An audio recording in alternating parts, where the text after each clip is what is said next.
Thanks, Coach. Okay, is this the same number of people as last time? No. Less? Yeah, people's got. I won't take it personal. It's all right. All right, this is a big subject, is nutrition. How many think they're pretty sharp on their nutrition, or that, how many of you eat well? You can't raise your hand because I saw you eat. No, I'm kidding. How many of you think you eat pretty good? Yeah? All right. So I actually called Dr. Marilyn Gordon, your nutrition consultant and professor for Nova. I left a message and we were going to connect because I didn't want to duplicate the things that she was going to talk about with you guys in the next couple of weeks. So, pardon me, but I'm getting to you first, so I'm going to talk about whatever I want. And one of those things is, let's have some fun here for a minute. I'm going to say a food, and you answer good or bad, or healthy or unhealthy. Now, barring the fact that it's yummy, that's not what counts. Hot dogs. Good. Hamburgers. Because you get stabbed in the arm when you eat hamburgers. No, sorry. Especially when they're frozen, right? Eggs. Pizza. Ready? Tricky one. Yeah, well, pizza's yummy, but it's not really that great for you. Here's a tricky one. Smoothies. It depends. Good answer. It depends. But for the most part, smoothies came around because you could, mix some things that you wouldn't typically eat, and it would blend in. You might not taste it as easily, but it's good for you. So okay, so that leads me into the next conversation. Most smoothies are great, depending on how you prepare it. So let me tell you a little story about what happened at Miami Dolphins 6 years ago. They decided to get cool and wipe out this whole area of their dining room, which is like a 5-star restaurant, that place. I mean, they get to eat whatever they want. Is that guy sleeping or did he just faint? Wow. Unbelievable. Okay. That's... wow. I'm impressed. You could pass out that easy. That's all right. I thought you broke your neck or something like that. All right. So they decided to replace this whole section. It was even bigger than that wall right there with a smoothie bar. So you can imagine when you're a pro athlete making millions of dollars, you get what you want. I mean, they had the best, the most healthiest food there. So what I had noticed over the next couple months was actually fascinating. They made healthy, really extraordinarily healthy smoothies with the best produce and whatever supplements that they put in there. It was ideal, right? Administration would come down and they would make up their smoothies and everything, and I started noticing something fascinating. The people that thought that they were eating healthy started gaining weight.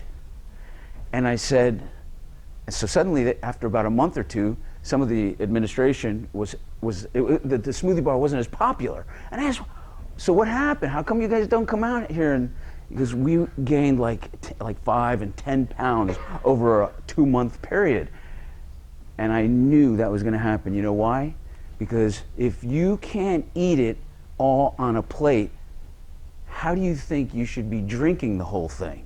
In other words, they would take all the things additives in that smoothie, put it on a plate, and then dump it in, versus how some of us would do, put it in the blender. Hey, Jared, I didn't realize you were sitting right there.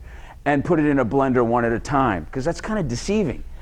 When they put it on a plate, I bet you wouldn't be able to finish that whole plate if you sat there and ate it. But you can drink it. So it's about the calories, not necessarily about how nutritional. Thank you. Wow, that was a mental block right there. Thanks. You're on time this week. I love you. Thank you. All right. So eating properly may be a grave misconception to your perception of food. So I'm going to go over a couple things, because this is all about peak performance. This is about hitting your apex on that day of competition. Now, it's going to be a little challenging. Some of it's general because of the fact that some of you are distance runners and need much more carbohydrate and fat, and some of you are more quick speed type activities. So I'm going to be a little bit generic, and if you have questions at the end, then I'll address it. So let's talk about the most, does anybody want to know, does anybody know what the most important meal of the day is?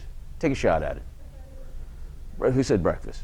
Who's right? Breakfast. Yeah. What's the second most important meal? Who said dinner? Absolutely wrong. Yeah, I'm going to tell you why. But what tends to be in America? What tends to be the biggest meal of the day? Dinner. Does that make sense, though? It should not make sense when I tell you why. First of all, breakfast and lunch should be your biggest meals of the day. Breakfast. Think of the word breakfast. What does that mean? Break fast. Break the fast of the night. And it should be something good. And it should be appropriate for, energy, or if you're going to take a test, and that's a whole different story. But now, lunch could be the biggest meal of the day. But what tends to happen, unfortunately, is dinner is the biggest meal. And culturally, how bizarre that is? Think about, who made up breakfast, lunch, and dinner? Anybody want to take a shot? Who? Say it again? No? Okay. All right. Probably your employer. Think about this.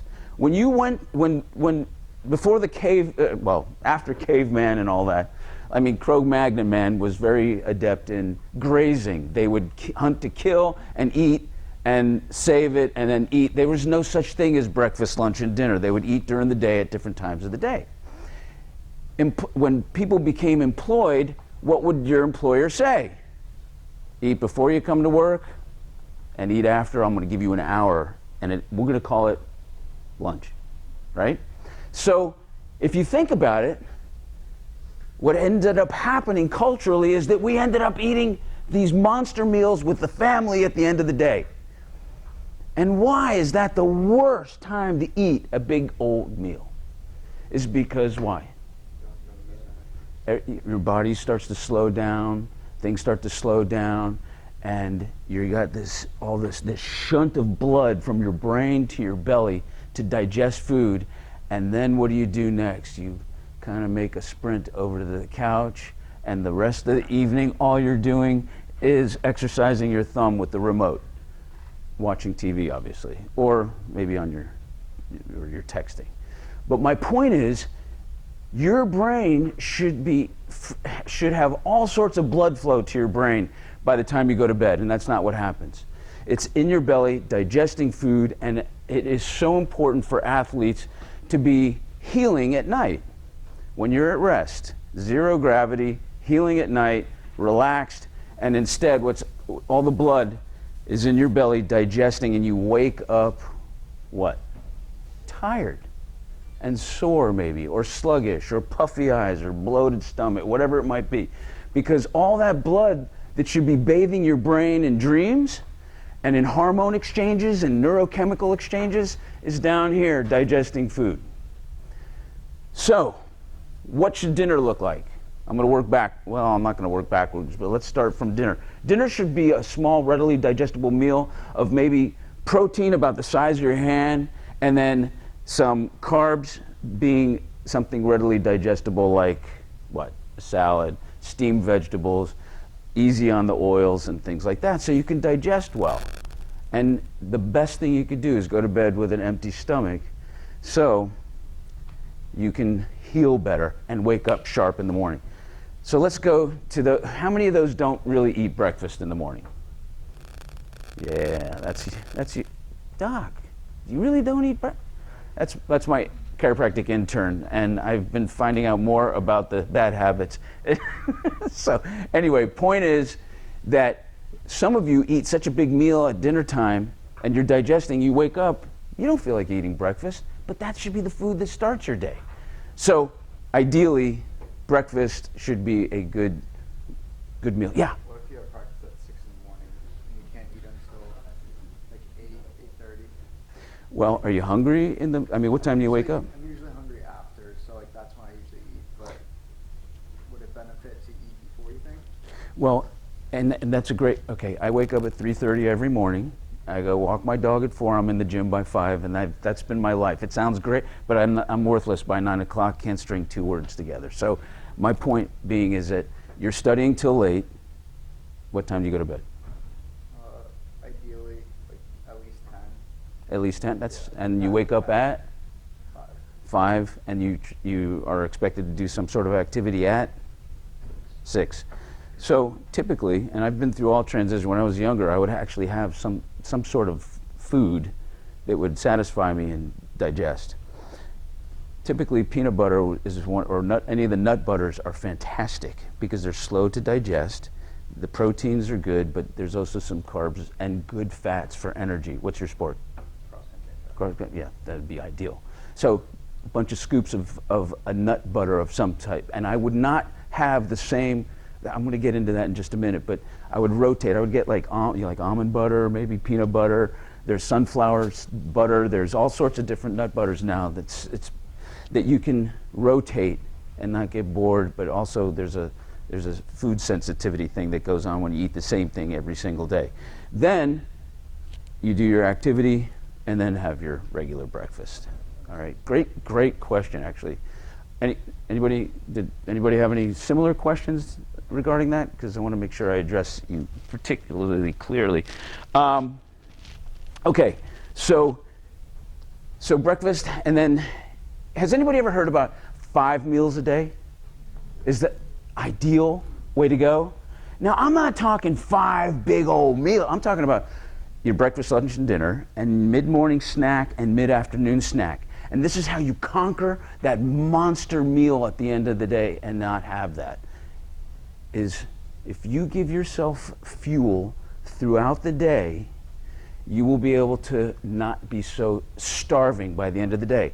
And now it's so much easier now because they have so many different engineered foods like, meal bars or protein bars or energy bars or things that you can slip in your bag. And during chiropractic college, my classes, my peers would make fun of me because I would always pack food in my bag and always be dragging something out because at the end of the day, I didn't want to be, ravenous, which is typically what happens with us. We get so hungry. But if you can give yourself a little bit of fuel throughout the day, then you master that. Because here's what happens. If I said to you, hey, there's free gas at the gas station down there, you would take your car, and what would you do? Would you fill it to the point that it overflowed onto the floor and say, I don't care. You only can use a certain amount, right? So that's your metaphor for what happens in your body. At night, when you're so hungry, we eat more than your capacity. So you're eating more, and what happens? You only use a certain amount. What happens to the rest? It turns to fat, right? So if you can master that concept of, breaking up those foods, putting them in your bag, eating between class, and you will be satisfied throughout the day. Here's your fatal error. The moment you go, damn, I'm hungry, you lose. Because now you start to lose discrimination of what foods you should be eating, and you will eat anything that's nearby. His arm, something, I'm joking, But you'll eat things that you would go, I know better than that, but those M&Ms look damn good, right? Okay. Anybody know what food sensitivities are? You know what a food allergy is, right? Anybody know anybody who has a peanut allergy? Those are bad, right? Do you know what a food sensitivity is? Because a lot of you might have. You want to take a shot at it? Very good, very good, very good. Food sensitivities can fit a spectrum. And I've got to tell you that how many have like this routine? They eat the same thing every day, or they eat the same thing for breakfast every day, or lunch or dinner, right? Because you don't want to think about it. You just want to eat. Okay, so I have a test for you. Without having to take an actual blood test for food sensitivity identification, because those could get very expensive, here's a little test. The moment you start eating that food, clock off about 15 to 20 minutes.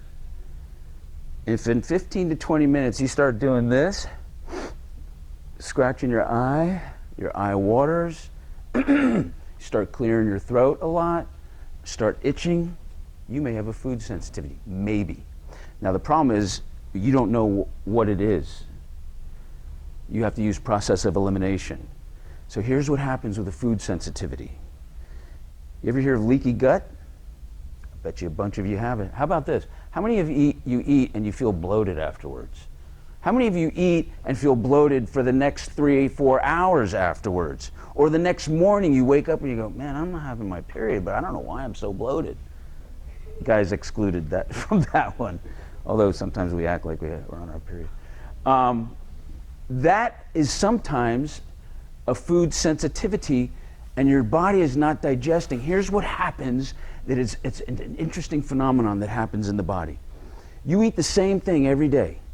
There's certain enzymes that break down those foods, certain ones. They get tired after a while. If I gave you a dumbbell, 5 pounds, piece of cake, right? If I had you do 50 reps every day, 365 days a year, what would happen? The muscle would break down, you'd have injuries, you would actually not function well anymore. When you eat the same foods every day, those enzymes start to get fatigued, or in essence, they don't assimilate the food as well. They break down. And the food digests in the system partially digested. So when it comes into the intestines to be absorbed, they get absorbed not in their most broken down components, amino acids and peptides. You've heard of all that stuff, right? So it gets absorbed and the body goes, I don't recognize that. And it attacks it. And it attacks it like it's a foreign substance, and it ends up causing inflammation in the gut, which is why you might feel more full than usual. Now, I'm talking to a group that your digestion functions at a higher level than ours does. Yeah, right. So you can get away with eating a lot, but you may not realize that in this case, it's about performance, digesting and getting the most out of that food. So what happens is you start to get inflammation in the gut, and it could be characterized by, you can get headaches from it, you get irritable bowel, colitis, you could have, poop problems that you don't even realize. By the way, let's talk about poop. Does anybody know what toilet paper is for? Wipe your ass, right? No, really what it's for is to check and make sure that there's nothing in your butt. And when I went to China, and I was sent to the Olympic Training Center in Beijing 20 years ago, they took us on a tour and they said, every one of these buildings, these apartment complexes, they had sometimes 3 generations of people that live in these apartment complexes, and they were issued by the government 1 roll of toilet paper. I went, how the hell did all those people, how do okay, I don't know, I didn't ask. What I realized years later is when I got off gluten and dairy, that 1 sheet of toilet paper would be just a check to see if there was anything there, and there wasn't. Why? Because dairy, believe it or not, we're the only animals that continue eating dairy into our adulthood. Did you realize that? Why? Because the dairy farmers were smart. They said, hey, you got a lot of calcium in that. This is the best way, and it tastes good, and you dip your Oreo cookies in there or chocolate, and it's fantastic, right? Dairy is a huge mucus producer. It causes inflammation. So you may not realize that shake that you had, milkshake you had the day before, is causing inflammation, and you're waking up sore in the morning, and you think it's from training? Because really, you shouldn't even be sore after some of the activities you do. So if you cut out dairy, and you gotta look and read that label, because man, dairy is disguised as all these other different things, like whey and casein. And casein, if you're not even sure, casein, have you heard of casein? It's a protein, and it's in milk. No? Anybody? Read the label. Casein, especially the protein powders. Does anybody do protein powders? Protein powders, right? Good. So casein digests in the system, and when it reacts with the stomach acids, it turns to a gel, and it's hard to digest, and you can't get all the amino acids out of there. So if you're a protein powder drinker, in your smoothies, I would suggest like an egg or a pea protein. That's PEA, not PEE, pea protein, pea protein. Those are very good protein, especially if there are any vegetarians in here? Vegetarians? No, I didn't think so. So the protein, the idea of protein powders to supplement for healing the muscle and all that is ideal, but it should be the right kind of protein. So you might want to consider removing dairy from your diet. Yes?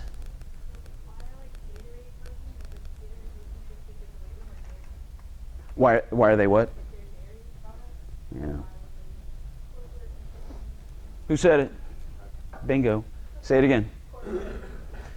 Yeah, listen, when I worked for Miami Dolphins, I could not say anything bad about Gatorade, but it is absolutely, not necessarily the best.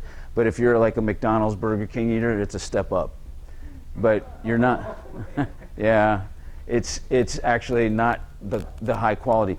So be careful, because some of those, there's so many other ingredients other than just the dairy.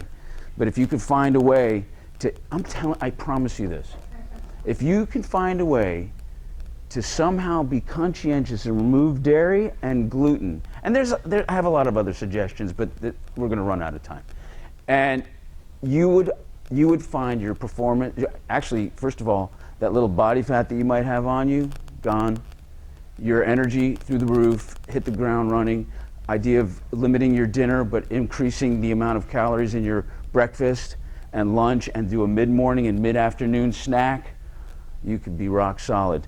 Let me jump to. Does anybody have? I understand that some of you might not know what to eat before an event, like a tournament or an event, right? Does anybody have a clue? Does anybody just eat whatever, like they carb up the night before? Right? No. For those of you who are endurance people, I would suggest, here's what I'm going to do. Because of time, I'm watching the time. I'm going to give Carly, where's Carly? Where'd you go? Oh, there, you're right there. I'm going to give Carly a meal plan that you could model. And it might make a difference for you. Because you know what? You're at that age, you feel like you could eat anything and get away with it. But if you really want to get some personal records under your belt, this next couple, when's your next tournament? When's the Next Friday. It's at Oh. Next Friday. So you have quite a bit of time to feel a difference, an immediate difference in applying some of the principles. And today Carly, I'll send you something that you can share with everybody else, like a sample meal plan or just to try. And then there's another, you know what? All right, sorry, because I promised I'd be done in 20 minutes, but I said nutrition is a huge subject. Anybody have any questions? Any questions about what I just, or something I didn't address that I can address in 30 seconds? Anybody? Yes? I would take bananas after I ran for like years and years and years.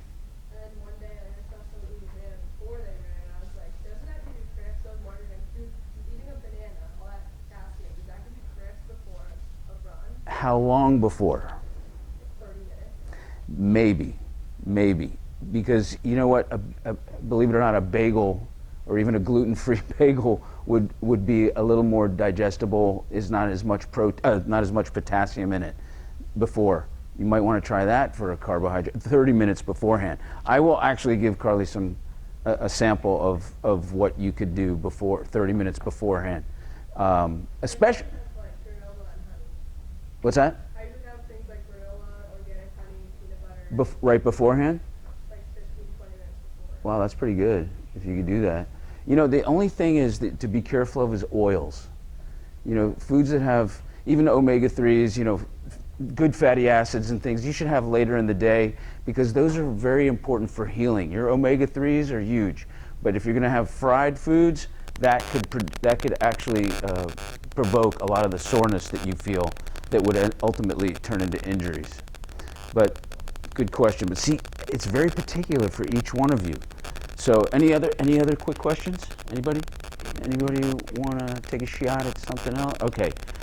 Coach, man, there's a lot of stuff to cover, but nutrition is a fun subject because food is medicine, and the certain things you eat could actually wreck you, or it could really change your whole life and make a big difference.